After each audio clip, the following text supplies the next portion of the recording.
Wouldn't you agree that cancer is one of the most feared diseases? What would you say if I told you that your home is probably filled with cancer-causing household products? Lurking in your home could be a collection of cancer-causing pollutants.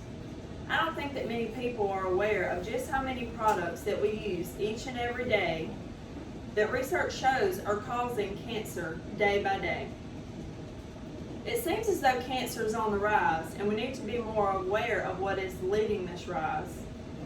Myself, as well as I'm sure many of you, have also lost a lot of people in your lives due to cancer.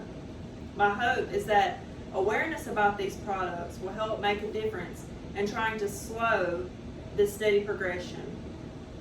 A while back, I started using Young Living essential oils. And that is when all the awareness of this was brought to my attention. We all trust the FDA to keep us safe from things that will harm us.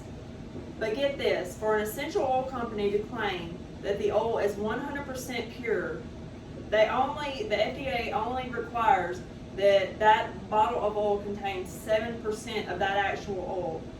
And it can be filled the rest of the way with any kind of garbage that they want to, and they can still label it as 100%.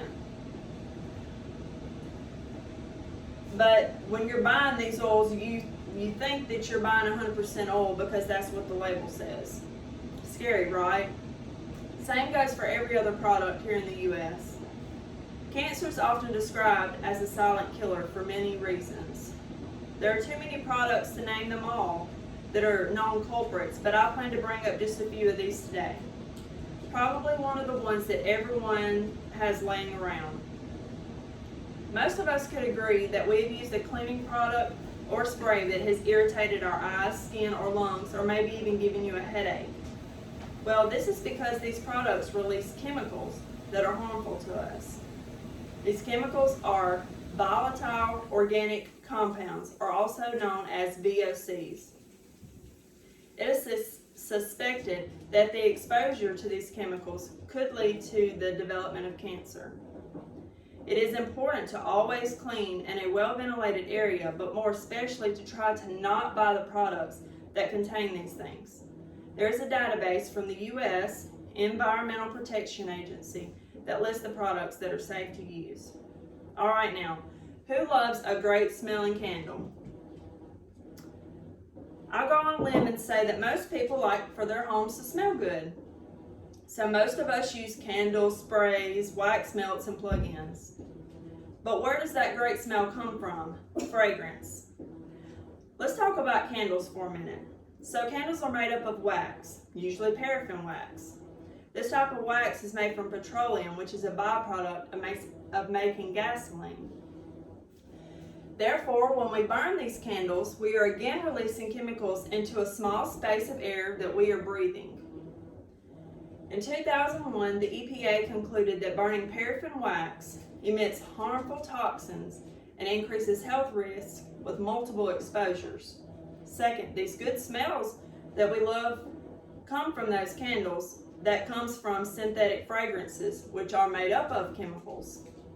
When you light that candle to release those smells, you're also releasing those chemicals into the air and into your lungs.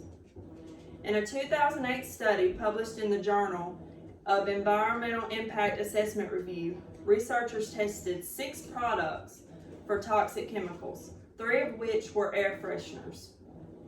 They found 5 of the 6 products tested emitted 1 or more carcinogenic chemicals. How about grabbing those fresh, clean sheets out of your dryer and they smell so good because we picked out the most fabulous smelling detergent that we could find? We all want clean clothes, but your detergent likely contains a chemical called 1,4-dioxane, which isn't just found in laundry detergent. It is in automotive coolant liquids, cosmetics, bath products, and even the air we breathe. Studies show animals exposed to this chemical during their lives were at a much higher risk of developing cancer.